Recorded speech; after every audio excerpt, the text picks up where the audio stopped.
Seja bem-vindo, você guerreiro de todo o Brasil e de todo o mundo. Aqui é o canal Raiz Tricolor, eu sou o Gabriel Amaral, sou jornalista do Tricolor, estou aqui diretamente de Orlando, onde o Fluminense vai jogar na sexta-feira as quartas de final. Começou, hein? Começou. Agora é pra valer. Oitavas de final já foram, quartas de final já foi, né, na verdade. Quartas de final chegou aqui na Copa do Mundo de Clubes. Deixa o like, se inscreve aqui no canal e vamos falar sobre os confrontos, cara. Eu vou deixar Fluminense ao relógio ali pelo meio, vou começar com Palmeiras e Chelsea, que é um dos 4 confrontos, né?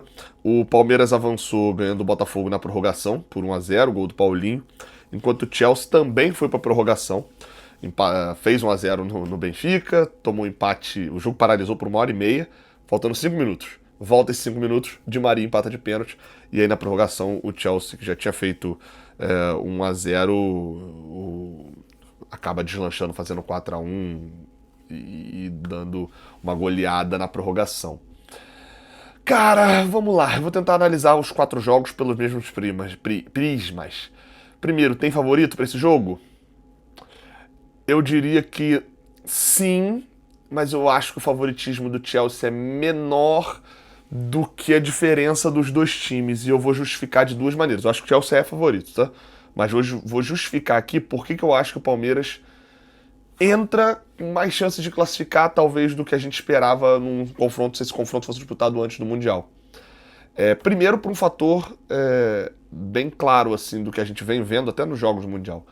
O Abel Ferreira está no comando do Palmeiras há 5 anos. Isso é muito tempo, gente. Isso é muito tempo. E é tempo suficiente para o cara conhecer cada detalhezinho. Um cara inteligente, um cara que é um bom treinador, conhecer cada detalhezinho do elenco que tem.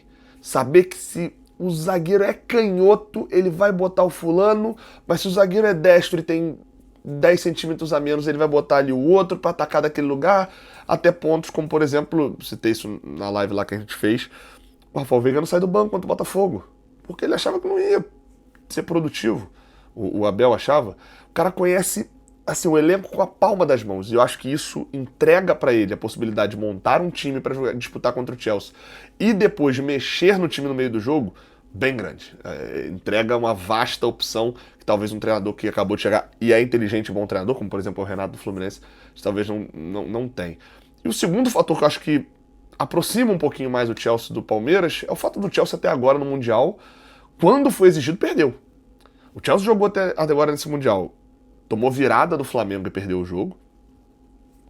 E um Flamengo que não era espetaculoso nem nada, tomou um vareio do Bayern, por exemplo, logo depois. O Chelsea ganhou o jogo contra o Esperance, eu não vi. Eu tava vendo o Flamengo e a LAFC. Mas o jogo contra o LAFC, a estreia do Chelsea, eles fazem 1-0 e ficam numa murrinha. O LAFC tem uma chance, 2 chances, 3 chances, pelo menos umas 4 ou 5 chances. E na reta final eles vão lá e fazem o segundo gol, jogando no gasto total, assim, pro gasto total. Contra o Benfica, a mesma coisa, fazem 1-0, cozinham bastante, não conseguem implementar um ritmo forte para poder fazer o segundo gol, tomam um empate e aí na prorrogação vem forte para fazer 4.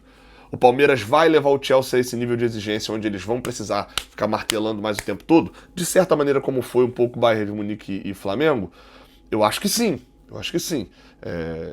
É importante lembrar, o Flamengo jogou tudo de si contra o Bayern de Munique. E o Bayern de Munique, em determinados momentos, jogou tudo de si contra o Flamengo. Nesses momentos que fez isso, fez 4 gols. Fez 2, diminuiu o ritmo. Tomou 1, vem pressão do Flamengo. 3, tomou 4 e resolveu a situação. Então, acho que o Chelsea vai tentar fazer a mesma coisa com o Palmeiras, mas acho que o nível de distância entre que era Bayern e Flamengo é maior do que é a diferença real entre Palmeiras e Chelsea. Acho que o Palmeiras tem chance. Eu colocaria aí 60-40 pro Chelsea, tá? Mas meu palpite é que passa o Palmeiras. Esse confronto é do nosso lado. E aí a gente fala de Fluminense e Al Hilal, cara. Eu acho que tem 2 coisas que me chamaram a atenção desse confronto. Tem favorito? Pra mim, esse confronto é um confronto que não tem favorito. Até pode ter no desempate, no critério lá na Fórmula 1, lá nos milésimos de segundo, eu botaria o Fluminense. Mas eu acho que dá empate nos dois, realmente. Acho que os dois têm treinadores que já demonstraram no Mundial e previamente também que tem qualidade. A campanha dos dois já foi testada em níveis muito altos contra City, Real, Borussia e Inter de Milão. Os adversários deles impressionando um pouco mais. já mostraram que deu conta completamente. O Fluminense, por exemplo, foi mais dominante contra a Inter de Milão, foi mais seguro, mais tranquilo a vitória dele contra a Inter de Milão do que a do Al Hilal contra o City, mas a do Al Hilal é mais impressionante. Acho que são muito iguais, assim, talvez no gasto, né, o que você gasta não quer necessariamente dizer o quanto você comprou, a qualidade que você comprou. Tem a dificuldade de levar jogador para jogar na Liga Saudita. Eu vou pegar já só para falar de elenco, tá? Mas acho que quando você olha o todo, você vê um jogo muito igual. E isso, pra mim, é um dos maiores elogios que um time asiático pode receber nesse momento, que é igualar um campeão da Libertadores sul-americano, né? Mas eu acho que o que acabou rolando, eu fui ler os comentários agora da live que a gente fez logo depois da classificação do Al Hilal, e aí vai ficar pro meu irmão explicar, tá? Meu irmão é professor de física, e eu acho que deve ter uma lei de Newton, se tiver alguém no chat também, mas enfim. Existe uma lógica, né, que eu acho que existe, pelo menos na minha cabeça, que é aquela de que se você soltar um corpo e ele bater em outro, ele vai gerar uma reação que vai bater de volta, né? E a gente fica assim. O que eu tô querendo dizer? Logo assim que acaba o jogo, tá geral comemorando porque a gente não pega o City. No geral é isso. Pegamos Al Hilal, pegamos Olímpia, né? Igual lá o Paparazzo. E é natural, gente. É o Manchester City, né? Um dos times mais dominantes do mundo, um time mais difícil de jogar do mundo. E, obviamente, que vai gerar primeiro... qualquer pessoa que perguntar se quer pegar o Al Hilal ou o City 10 vezes vai preferir pegar o Al Hilal. Isso é fato. E aí, esse movimento de comemoração e tal, como tá tudo muito exacerbado, gera um movimento que pega a galerinha que talvez tivesse uma opinião mais normal e, pum, bate e joga ela lá pro outro lado. Que é o cara olha todo mundo comemorando e falando, gente, que isso? Vocês estão comemorando? Vocês não conhecem o Al Hilal, gente? Que isso? O elenco do Al Hilal é espetacular. O elenco do Al Hilal é muito bom, tem investimento. Só que esse cara é jogado lá pro outro lado, porque ele tem que defender muito o Al Hilal. E aí ele começa. Não, gente, o elenco do Al Hilal é nível Europa. O elenco do Al Hilal é nível Europa, nível 1. Os jogadores que estão no Al Hilal jogam em qualquer time da Europa. O cara começa a exagerar num nível muito bizarro. Aí volta pro lado de cá falando, quem é Al Hilal? Meu Bilal, eu não sei. E aí fica uma briga de dois malucos, como se o Al Hilal fosse favoritaço contra o Fluminense, a galera menosprezando o Fluminense. Ou então como se a gente estivesse jogando contra o 15, o time reserva do 15 de Piracicaba. E não é nenhum nem outro. E detalhe, resultado não vai ser o resultado que vai decidir isso. Se o Fluminense ganhar de 1-0 com um gol chorado, roubado, que a bola nem bateu na mão e que a gente tomou uma pressão, o Fábio pegou 16 defesas difíceis e a gente ganhou por 1-0, o cara que tava falando que o Al Hilal é uma merda e que a gente é muito favorito, não vai ter razão. E o inverso também. Se der Al Hilal também não vai ser porque o Al Hilal era muito favorito, eu não avisei. A frase eu te avisei é o vício do momento. Eu queria destacar uma coisa sobre o Al Hilal, é o seguinte. Eles têm um time titular muito forte. O Bono, goleiro do Marrocos, um dos melhores goleiros da Copa. A defesa que ele faz no lance do City é loucura, acho que do Bernardo Silva. Espetacular, um goleiro espetacular. João Cancelo, recentemente saído aí do Manchester City. Koulibaly, Rubem Neves, Renan Lodge, Malcom, Milinkovic-Savic, Marcos Leonardo. São nomes totalmente conhecidos. Eu não citei aqui o Al-Harbi, o Cano, que não é o Germancano, é o Cano deles, né? E o Al-Dawsari, que não é o Salem Al-Dawsari, né? Que é o cara que foi o cara do time, o cara da seleção e tal. É um outro Al-Dawsari. Beleza, eu citei aqui, dos 11, pelo menos 8, 9 aqui, que são jogadores de alto nível. Beleza. O banco do Al Hilal, tá? Eu vou listar os 6 jogadores que entraram primeiro. Khalid Al-Ghanan, Musab Al-Juair, Hamad Al-Yami, Ali Al-Bulai, Ali Lajami e Caio César. Ainda tinha no banco o Abu Hassan, o Khalifa Al-Dawsari, o Mohamed Al-Katani, o Yazir Al-Sharani, o Mohamed Al-Rubaye e o Abdulaziz Hadhod. Desculpa, ninguém conhece esses jogadores. E não tô falando aqui com demérito, tá? Porque tem jogadores gigantescos que a gente também não conhece. Mas eu acho que tá provado de que o banco do Al Hilal não acompanha o time titular. O banco é todo feito de jogadores locais e, convenhamos, a Liga Saudita pode ser um grande exemplo de grandes jogadores hoje, mas o time é todo importado e o futebol saudita nunca foi um grande futebol. Tem seus momentos ali em Copa, né? Meu primeiro contato, inclusive, com o futebol saudita é um 8-0 da Alemanha na Copa de 2002. Mas ganhou da Argentina agora, tem seus momentos, mas convenhamos, né? Ninguém olha para esse banco aqui e fica impressionado. Nem o próprio Inzaghi. Tanto é que, tirando a lesão ali do o Malcolm, que saiu sentindo alguma coisa, a primeira mudança feita pelo Inzaghi é com quase 40 do segundo tempo. Ele não roda o time. O time titular dele é muito necessário. Então, isso pra mim é um artifício muito positivo. Mas quem compara elenco do Al Hilal só pensando na grana, não percebe que o elenco dos caras é desequilibrado. Enquanto a gente não. A gente talvez não tenha um time titular tão estrelado quanto o deles, mas pelo amor de Deus, né, gente? A gente tem um banco que é parecido no nível. Então, calma lá. Eu acho que nesse jogo eu colocaria 52-48 pro Fluminense. Acho um jogo muito parecido. Dou esse detalhezinho ali em relação ao Fluminense também, mas sem desespero nem para um lado nem para o outro. Tem muito jogo entre Fluminense e Al Hilal, tá?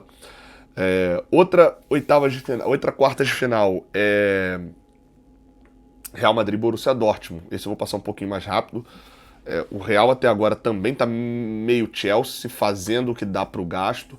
Tem algumas vitórias interessantes, por exemplo, a própria vitória contra o Pachuca na fase de grupo, jogando com a menos o jogo inteiro. Ganhou também com relativa tranquilidade do Salzburg. Nas oitavas de final, eu vi só o primeiro tempo contra a Juventus, estava bem melhor que a Juventus. O segundo tempo, pelo que me falaram, estava voando, né, de Charlotte para cá. Mas pelo que me falaram, foi bem melhor do que a Juventus mesmo, mereceu fazer o gol, mereceu classificar tranquilamente. Então, assim, o Real Madrid até agora parece que, tipo assim, 60 por hora eu chego no horário? Chego, então vou a 60 por hora. É o máximo que dá para eu ir e é também o necessário para poder passar. O Xabi Alonso está se acertando muito ainda, né? E aí fica o detalhe que eles empataram na estreia com o Al Hilal. É um treinador novo lá, né? Um treinador novo num Real Madrid que é um colosso gigantesco. Então é muito difícil você chegar e já dar aquele tranco. Por outro lado, é um Borussia Dortmund que talvez tenha feito o seu seus melhores 45 minutos agora contra o Monterrey. O jogo foi bom também, né? Obviamente, você dá campo para o adversário e tomar uma bafa quando você está ganhando no meio eliminatório é algo completamente normal. Mas o Borussia Dortmund ainda não me inspira um time capaz de bater na semifinal e de surpreender o mundo, não. Chegou o limite do Borussia, o Guirassy voltou, né? Fez 2 gols nas oitavas de final agora contra o Monterrey, mas apesar de achar que o time do Monterrey era um pouquinho mais forte do que a gente esperava, ou do que a gente comentava, eu acho que o Borussia sofreu demais para o Monterrey. Se passar do Borussia do Real Madrid vai ser uma surpresa para mim, então vou botar aqui 70, seria 80-20, vou botar 75-25 por esse Real Madrid marcha lenta. E por último, cara, Paris Saint-Germain e Bayern de Munique. O jogo do Real Madrid com o PSG é no sábado, às 5 da tarde, no horário do Brasil, tá? Só repassando os horários aqui. O Fluminense joga às 4 da tarde, no horário do Brasil, e 3 da tarde, horário daqui, né? Às 4 da tarde, no horário de Brasília, joga aqui em Orlando, na sexta, dia 4 de julho, e à noite, né, às 10 da noite, na Filadélfia, o Palmeiras joga contra o Chelsea.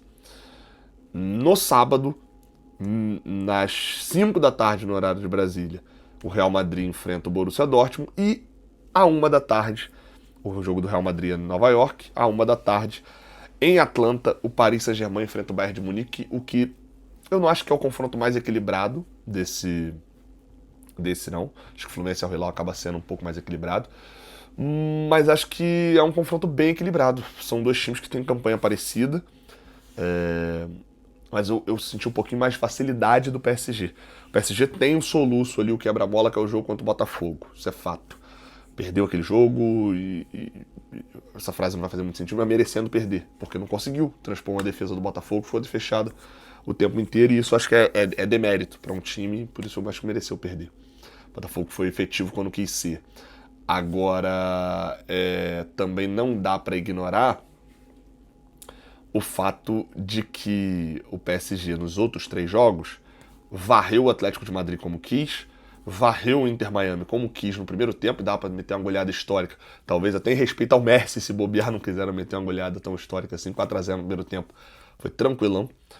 E no jogo contra o Seattle, esse eu não vi porque eu tava vendo o Botafogo e Atlético de Madrid, mas pelo que eu vi do jogo, foi também uma vitória super tranquila. Então o PSG até agora, tirando o Botafogo, teve uma tranquilidade muito grande nos seus jogos. O Bayern teve um pouco mais de dificuldade nas oitavas de final contra o Flamengo, mas em compensação na fase de grupos, Auckland City rendeu qualquer dificuldade, qualquer problema pro Bayern de Munique. 10-0, com o pé no freio, né? Nem sem acelerar não, é com o pé no freio mesmo, total. dos outros jogos, a derrota pro Benfica, eu acho que é esse quebra-mola, esse soluço, pelo mesmo motivo do PSG. O time não conseguiu transpor a defesa do Benfica e perdeu por 1-0. E o jogo contra o Boca, que é o jogo do meio aí dessa brincadeira, né? Ele é um jogo complicado. Eles fazem 1-0, tomam um empate e vão fazer o gol só aos 40 do segundo tempo. Então, eu acho que até agora, talvez no mata-mata, o desafio do Bayern de Munique foi maior contra o Flamengo, mas eu acho que são dois times que, se quiserem jogar, vão fazer um jogo espetacular. Eu tô um pouquinho inclinado até pelo ritmo, pela sequência ser um pouco mais pesada pro PSG, eu tô um pouquinho inclinado pro Bayern nesse jogo.